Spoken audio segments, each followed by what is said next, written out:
तो नमस्कार, मैं पंडित वजेश चंद्र पाठक मनोकामना ज्योतिष चैनल पर नया नया टॉपिक लाता हूं आपके सामने।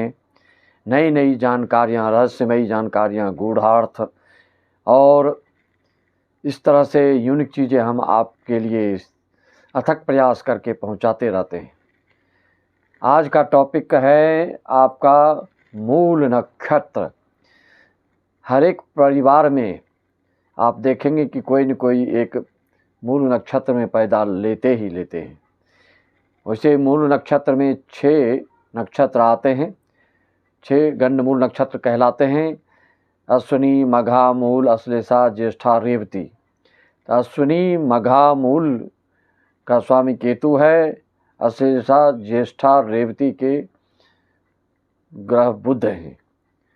मित्रों, इस तरह से आप इसके रहस्य को हम आज बताने जा रहे हैं। वैसे मूल नक्षत्र के नाम से तो सभी भिज्ञ हैं, अनभिज्ञ नहीं हैं, लेकिन इसकी रहस्यात्मक बात का हम उद्घाटन करने जा रहे हैं, रहस्य उद्घाटन करने जा रहे हैं, जो कि आपको बिल्कुल सुन के बहुत ही आनंद और अनुभूति होगी कि मूल नक्षत्र के कौन से चरण में सावधानी और दिक्कत, संकट, आफत, विपत का सामना करना पड़ता है और किस चरण में जन्म लेने से वही जातक परम भाग्यशाली, मेधावी, धनवान, ऐश्वर्य वैभव से परिपूर्ण होता है। सिर्फ चरण भेद से आकाश पाताल का अंतर आ जाता है। उस पर प्रकाश डालेंगे और ऐसी जानकारियां आपके सामने आज हम प्रस्तुत करेंगे कि जो कि जान करके आप हतप्रभ हो जाएंगे और सुन के गदगद होंगे। आपके घर में भी कोई जो नक्षत्र का जो रहस्यमयी बात है बताऊंगा तो उसको आप प्रैक्टिकल में देख सकते हैं। जो जानकारी दे रहा हूं वह बिल्कुल आप उस पर बिल्कुल आप देखेंगे कि बात बिल्कुल सही उतरती है। मित्रों, आप जानते हैं कि 27 नक्षत्र होते हैं। 27 नक्षत्र में 6 गंडमूल नक्षत्र होते हैं। तो मूल नक्षत्र में सबसे पहला नक्षत्र जो है वह अश्विनी नक्षत्र है। आप जानते हैं कि अश्विनी नक्षत्र में प्रथम चरण का अगर जन्म है आपका तो ऐसे घर में पिता को विशेष कष्ट उठाना पड़ता है। अगर अश्विनी नक्षत्र है, द्वितीय चरण है, तो ऐसे व्यक्ति सुखी वैभव से परिपूर्ण होते हैं। तीसरे चरण में, अश्विनी के तीसरे चरण में अगर आपका जन्म है तो आप उच्च पदवी वाले होते हैं। चतुर्थ, अश्विनी के चतुर्थ चरण में अगर आपका जन्म है तो आप कोई ऐसा कार्य करते हैं जिससे कि आपके समाज में भारी मान सम्मान होता है और बढ़ता है। मित्रों, यह अश्विनी चरण का फल है। इसी तरह से अश्लेषा के प्रथम चरण में सुख शांति, द्वितीय चरण में धन नाश का योग देता है, तृतीय चरण में माता को कष्ट, चतुर्थ चरण में पिता को कष्ट होता है, पिता की हानि होती है, माता की हानि होती है। मघा नक्षत्र के प्रथम चरण में माता को कष्ट, द्वितीय चरण में पिता को कष्ट, तीसरे चरण में सुखी होता है, चौथे चरण में जातक विद्यावान और धनी होता है। रेवती नक्षत्र, रेवती नक्षत्र में प्रथम चरण में राज्य, मान सम्मान, सुखी वैभव से परिपूर्ण, दूसरे चरण में उच्च पद प्राप्ति के योग देते हैं, तीसरे चरण में धन धान्य से परिपूर्ण, किसी किसी का मतभेद है, तीसरे चरण में ही मंत्री पद की प्राप्ति बताता है। चतुर्थ चरण में अगर रेवती नक्षत्र के चतुर्थ चरण में अगर किसी जातक का जन्म होता है तो उसको आदि व्याधि रोग ग्रसित रहता है। इसका बहुत सामना करना पड़ता है जीवन में। मित्रों, ये तो साधारण बात हुई। अब हम रहस्यमयी बात बता रहा हूँ जो कि सुन के आपको बहुत ही आश्चर्य लगेगा। मित्रों, इस नक्षत्रों में किसकी पूजा करने से आपकी ज़िंदगी में काफ़ी सफलता प्राप्त होती है, अवरोध का नामो निशान नहीं रह जाता है। अगर इसी छोटे सी बातों का अगर आप नियम का पालन करते हैं तो बहुत ही शुभ हो जाता है। तो हम अब रहस्य उद्घाटन करने जा रहे हैं। जिस घर में, किसी के घर में कन्या का जन्म अगर अश्लेषा नक्षत्र में होता है तो ऐसी कन्या जहाँ जाएगी ससुराल में तो उनके सासू की आयु क्षीण हो जाती है, उनकी एज बहुत कम मानी जाती है। अगर आपकी कन्या का मूल नक्षत्र में पैदाइश हो तो ऐसे कन्या के जो ससुराल में है उस ससुर का क्षरण हो जाता है, उसकी आयु समाप्त हो जाती है। ज्येष्ठा जन्म में जिस कन्या का जन्म होता है तो उसके पति के बड़े भाई का नाश होता है, जेठ का नाश होता है। और ये तो मूल नक्षत्र में यह नक्षत्र आता नहीं है, लेकिन इसकी जानकारी मैं आपको दे दूं कि विशाखा नक्षत्र में जन्म लेने से जो कन्या है जो ससुराल में, उसके देवर का हानि होता है। यह विशेष रहस्यमयी बात है, इस चीज़ को आप याद रखिए। आपके घर में कोई किस नक्षत्र का जन्म है तो इस अर्थ को, इस जो आपको रहस्यमयी बात बताए हूँ वो मिलाएंगे तो बिल्कुल सही उतरेगा। उसके बाद मूल नक्षत्र के जो 4 चरण हैं वो धनु राशि में आते हैं और नक्षत्र का स्वामी केतु होता है और 7 साल की इसकी महत्ता होती है। राशि का स्वामी देवताओं के गुरु बृहस्पति है, इसलिए ऐसे जातक के ऊपर केतु गुरु का प्रभाव विशेष होता है।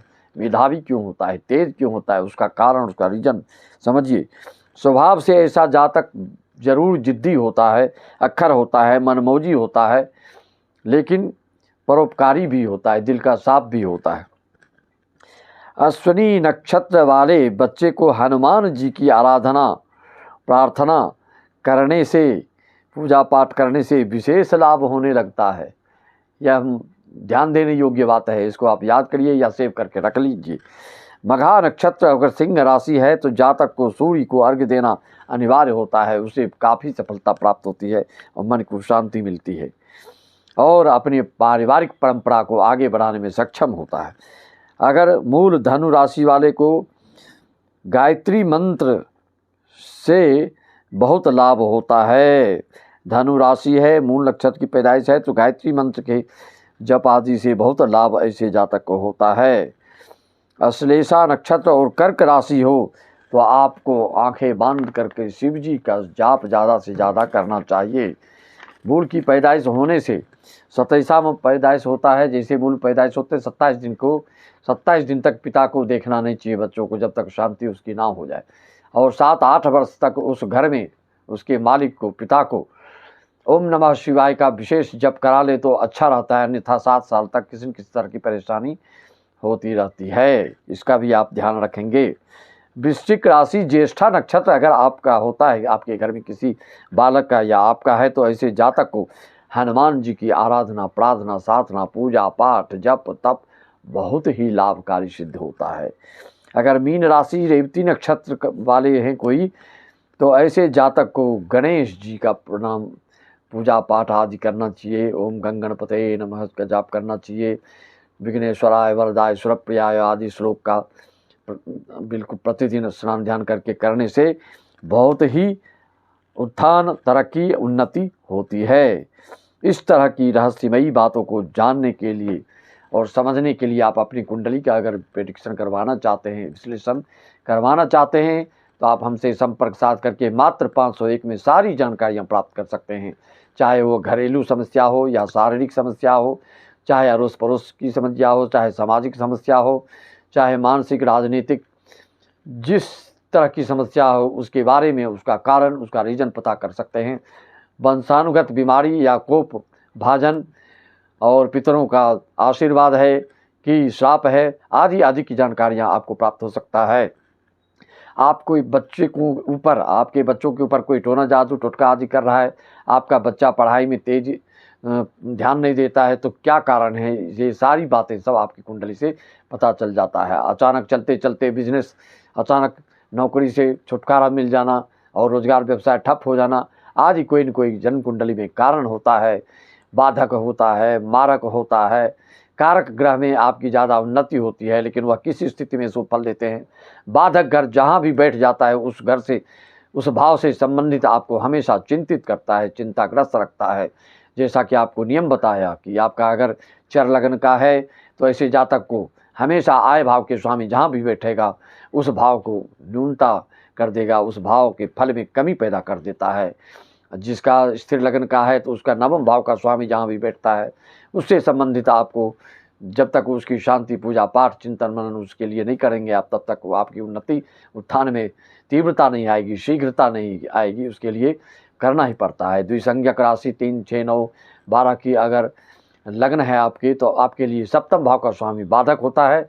वह जहाँ भी बैठेगा उसके लिए ये बाधा खड़ा कर गया, इसलिए इसकी शांति आवश्यक होती है मित्रों। अगले साल की जानकारी के लिए आप 2025 इस मनोकामना चैनल में आप सर्च मारकर देख सकते हैं। मासिक जानकारी भी इस तरह से आपको प्राप्त होते रहता है। और अगर पहली बार आए हैं तो सब्सक्राइब कर लें। और सभी हमारे श्रोताओं दर्शकों को भगवत भाव से नमन वंदन अभिनंदन। और इसी के साथ मैं अपने वाणी को विराम देता हूँ। कोई भी पूजा पाठ अनुष्ठान आप करने के लिए संपर्क साध सकते हैं। आचरणवान पंडितों से नियम विधि विधान से करने का तत्काल फल मिलता है। इस घोर कलयुग में बिल्कुल रामबाण उपाय यही है कि भगवान का नाम उच्चारण संकीर्तन आदि से आपको तत्क्षण सद्य तत्काल फल मिलता है। वह शर्ते की कुंडली के पहले विश्लेषण करके कारण जाने कि किस कारण से आपको क्या हो रहा है। राम राम, जय श्री राम, ओम नमः शिवाय, हरिओम तत्सत, जय श्री सच्चिदानंद, ओम महाकाल।